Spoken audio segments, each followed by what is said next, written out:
C2 Car Care, a complete car body furnishing studio.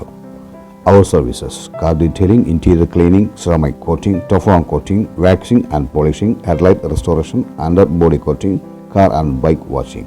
C2 Car Care, Temple Road, Payangali.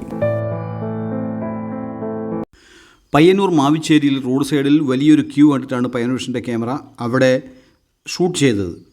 എന്താണ് ഈ ക്യൂവിൻ്റെ കാരണമെന്ന് അവരോട് ഞങ്ങൾ തിരക്കി.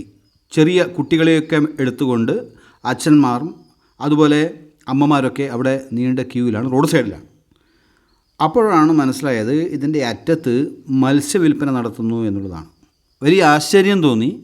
മത്സ്യം വാങ്ങുന്നതിന് വേണ്ടിയിട്ട് വളരെ അച്ചടക്കത്തോടു കൂടി ബീവറേജോ അതുപോലെ മാവേലി സ്റ്റോറിലെ പോലെ ജനങ്ങൾ ക്യൂ നിൽക്കുന്ന രസകരമായ കാഴ്ചയാണ്. അതിനുശേഷം നമ്മൾ ഈ ക്യൂവിൽ നിന്ന് അവരോട് ചോദിച്ചു, നിങ്ങളെന്തിനാണ് ഇത്രയും, അതോ ദൂരത്തിൽ നിന്നും, വളരെ ദൂരത്തു നിന്നും കുണ്ടയങ്കോൽ, കാങ്കോൽ, എടാട്ട്, പിലാത്തറയിൽ നിന്നൊക്കെ ആളുകൾ വന്നിട്ട് ഇവിടെ ക്യൂ നിൽക്കുകയാണ് ഈ മത്സ്യം വാങ്ങുന്നതിന് വേണ്ടിയിട്ട്. ജനങ്ങൾ വളരെ ആകാംക്ഷയോടെ അനുസരണയോടെ ക്യൂ നിൽക്കുകയാണ്. നമ്മൾ ബീവറേജിലും അതുപോലെ മാവേലി സ്റ്റോറിന് മുമ്പിലൊക്കെയാണ് ഇങ്ങനെയുള്ള ക്യൂ കണ്ടിരിക്കുന്നത്. പക്ഷേ മീൻ വാങ്ങിക്കുന്നതിന് വേണ്ടിയിട്ട് ക്യൂ നിൽക്കുന്ന ഒരു കാഴ്ചയാണ് കണ്ടങ്ങാട് മാവിശ്ശേരി പുതിയ ബസ് സ്റ്റാൻഡിൻ്റെ തൊട്ടിപ്പുറത്ത് മാവിശ്ശേരിയിലേക്ക് പോകുന്ന ഒരു വഴിയിൽ നമുക്ക് കാണാൻ കഴിയുന്നത്. എല്ലാ ദിവസവും ഇതിനേക്കാളും വലിയ ക്യൂ ഉണ്ടാവും എന്നാണ് ഇവർ പറയുന്നത്. ആദ്യമായിട്ട് ഒരു സ്ഥലമേ ഉള്ളൂ ക്യൂ നിന്നിട്ട് മീൻ മേടിക്കുന്നത്. എന്താ കാരണം? അതിനുശേഷം ഷാനവാസിന്റെ ഫ്രഷ് മീൻ കിട്ടുന്നത് കൊണ്ടും പിന്നെ വില കുറവ് കൊണ്ടും തൂക്കത്തിൽ നല്ലോണം കൊടുക്കുന്നത് കൊണ്ടും ആളുടെ സാറ്റിസ്ഫാക്ഷൻ അനുസരിച്ചുള്ള മീൻ കൊണ്ടുവരുന്നത്. അതായത് ആളുകൾ വളരെ പെർഫെക്റ്റ് ആയിട്ട് ഇങ്ങനെ ക്യൂ നിൽക്കുന്നുണ്ട് അല്ലേ? അതാണ്. നമ്മൾ ഇന്ത്യയിൽ പല സംസ്ഥാനങ്ങളിലും കറങ്ങി വന്ന ആളാണ്. പക്ഷേ ഈ ഒരു സ്ഥലത്ത് മാത്രമേ ഇങ്ങനെ ക്യൂ നിന്നിട്ട് മീൻ എന്താ പറയാനല്ലേ? എല്ലാ ദിവസവും മീൻ മേടിക്കാറുണ്ടോ? മേടിക്കാറുണ്ടല്ലേ? നമ്മ അറിയില്ല, നമ്മ കാങ്കോലിന് വരുന്നതാണ്. അപ്പൊ ഇവിടെ എന്തോ സ്പെഷ്യാലിറ്റി ഉണ്ട് എന്ന് പറഞ്ഞിട്ട് വന്നതാണ് നോക്കാൻ വേണ്ടിട്ട്. ഇതിന്റെ സ്പെഷ്യാലിറ്റി ആൾക്കാർ നല്ല ബീവറേജിലൊക്കെ ക്യൂ വെക്കുന്ന ക്യൂ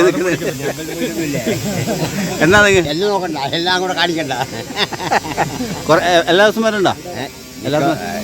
ഇടക്കിടക്ക് വരണ്ടല്ലേ? ഈ മീൻ എത്ര കാലം മീൻ മേടിക്കുന്നത്? മണിക്കുന്നൊരു 3-4 കൊല്ലായിരുന്നു. അതെ, നല്ല മീൻ കിട്ടും അല്ലേ? നല്ല മീൻ കിട്ടും, നല്ല മീൻ കിട്ടും. നമുക്കിപ്പോൾ കിട്ടാത്തത് അതാണ്. അതുകൊണ്ട് ആൾക്കാർ കൃത്യമായിട്ട് വരുന്നത്. നല്ല മീൻ വാങ്ങുന്നോണ്ടാണ് ആൾക്കാർ വന്നിട്ട് കൃത്യമായിട്ട് എത്ര വൈകാലും ഇവിടെ വന്നിട്ട് മേടിക്കും. അതാണ്, പൂച്ച പോലും ഈ മീന് വേണ്ടി കാത്തു നിൽക്കുന്നു പറയുമ്പോൾ കെമിക്കൽ ഇല്ലാത്ത മീൻ. എടാട്ടുന്നാ? ഓ ശരി, അറിഞ്ഞു വരുന്നത് അല്ലേ? ദൂരെ ഏഴിലോടുന്ന് മീൻ മേടിക്കാൻ വന്ന ഒരാളാണ്. അപ്പോൾ എടാട്ട്, ഏഴിലോട്, കാങ്കോല്, കുണ്ടയങ്കോല് പല സ്ഥലത്തു നിന്നും ആളുകൾ മീൻ വാങ്ങിക്കാൻ വേണ്ടിയിട്ടാണ് ഇവിടെ വരുന്നത്. വണ്ടിയും പിടിച്ചിട്ട് അവർ വണ്ടി എടുത്തിട്ടാണ് മീൻ മേടിക്കാൻ വരുന്നത്. അത്രമാത്രം നല്ലൊരു മീനാണ്.